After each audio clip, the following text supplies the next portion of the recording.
Alright, you guys, I'm really nervous and extremely excited right now because I'm about to interview Slipknot. And as you all know, it's a bunch of crazy and we don't know, we might get all 9, we might get 1 or 2 or whatever it is, but last time I interviewed them was psychotic. We almost got stampeded. Crazy band, crazy music, and I can't wait for this, although I'm about to piss my pants, so enjoy the fear, You want some more? Do you want some more? I'm really nervous right now, just in case you're all curious. About to pee my pants because I have to go pee, and because of the band itself. Much respect and much nervousness. Hey! What up, dog? Hey, shut up! Hey, you two. Hey, shut up! What are we sitting here? The love is overwhelming. Now you're all standing up for me. So Slipknot has arrived, in case you haven't noticed by the beautiful treatment that I get from the band. Always. Always. Feel that? Thanks a lot, baby. Thanks for making it. What's going on, motherfuckers? Y'all need to be over there for me. Because I'm in charge of this situation. Oh, is that right? Is that right? Yeah, well, just give me the camera.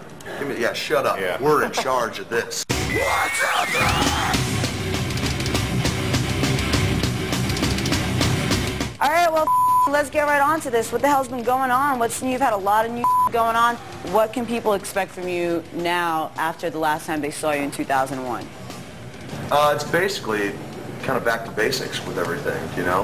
With the Iowa tour, there was so much kind of going on that people forgot that we don't need any of that stuff, you know? So we stripped it down to the basics, just us and the instruments, and we've been shredding through it, you know? I mean, America has no idea. It got to the point where, like, every band was taking out pyro. The only reason is because they kind of just stood there, you know, and yanked their cranks. Well, guess what? Bands have been doing this for years without all that crap, and that's us, you know? We made our bones doing it. We made our bones getting out into the, you know, into the middle of it, and this is the way it is. Pay attention I am! to me! They're pissing me off! Oh, I'm so sorry. I know.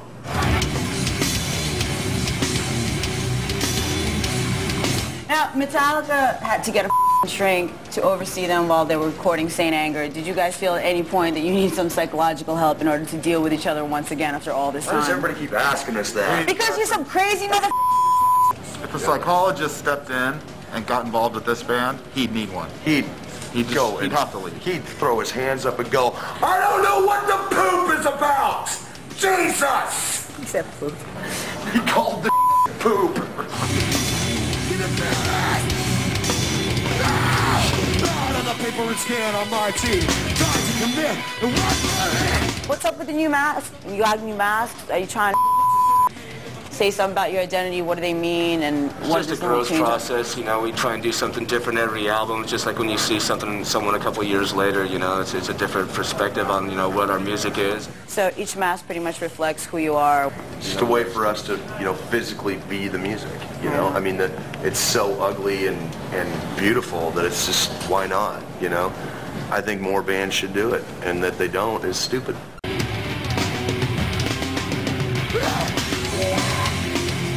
Let's talk about the new record, Volume 3, The Subliminal Verses. What are the subliminal things that you're trying to put through? Because so far your music has been very upfront and very clear about its message. So what are you trying to say with this one? Basically, the concept behind Subliminal Verses is that there's 2 levels of information. There's the blatant, and then there's the kind of subdued, which is kind of underneath. You know, the blatant always comes off the way it is. You know, it's in your face, it's right there. And you can listen to a song 1,000,000 times and get the same message. But with the subdued, which is kind of underneath, under the smoky remnants of it, that's where the subliminal part comes in, because there's always 2 sides to every story. The real message that comes through is that just when you thought you understood us, there's a whole new program ready for you guys to download. And that's just and that's basically what it comes down to.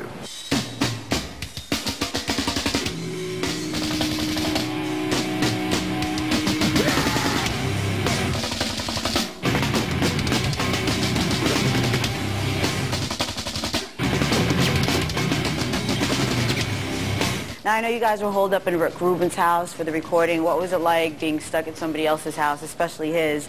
All 9 of you. How the hell did that go? He came and saw us play at the LA Forum, and we just got a really good vibe from him. It just seemed like the natural thing to do.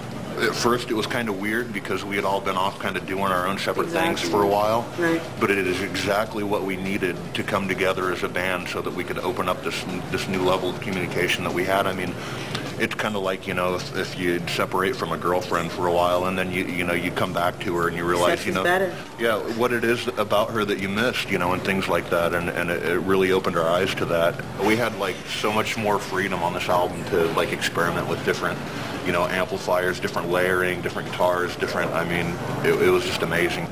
The separation is something that is really noticeable, like, you know, from me being the main drummer to hearing the other percussionists here and like the guitars being completely centered and in your face, as opposed to sometimes just the direct approach on the other albums was just very in your face. Right. I think that served its purpose, you know, and but the thing is we really built upon it this time. What the are you guys laughing at? What? Nothing. We're just,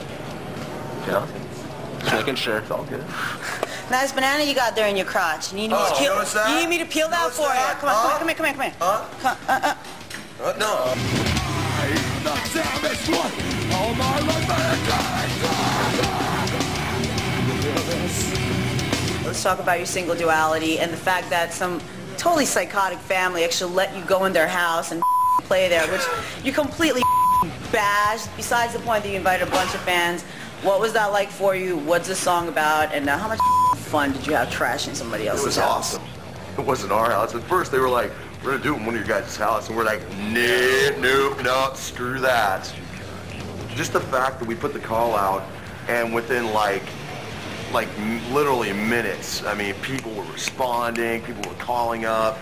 And I mean, for like kids from all over the world, man. We had one kid, Jay, flew in from Hastings, England, which is, you know, 17.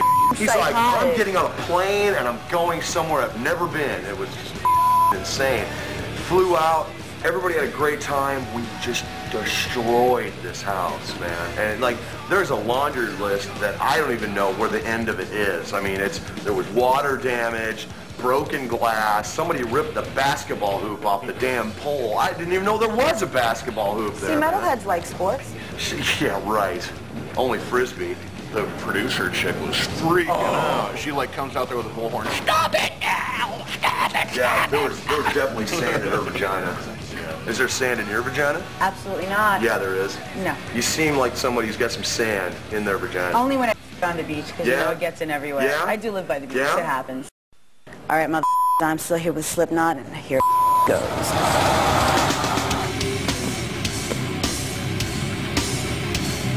Anyway, back to your band. Aside from my dude, no, dude, it's my interview. Listen. All right, let's talk about the band. I have to know. I gotta ask this. I mean, like I said, you guys have done a bunch of other on your own. You took your time off, and as you know, all your fans are wondering: is this the last Slipknot record? Will there be more? This will definitely not be the last Slipknot album. You know, whether it comes, you know, 3 years from now, 4 years from now, 5 years from now, this band will never end.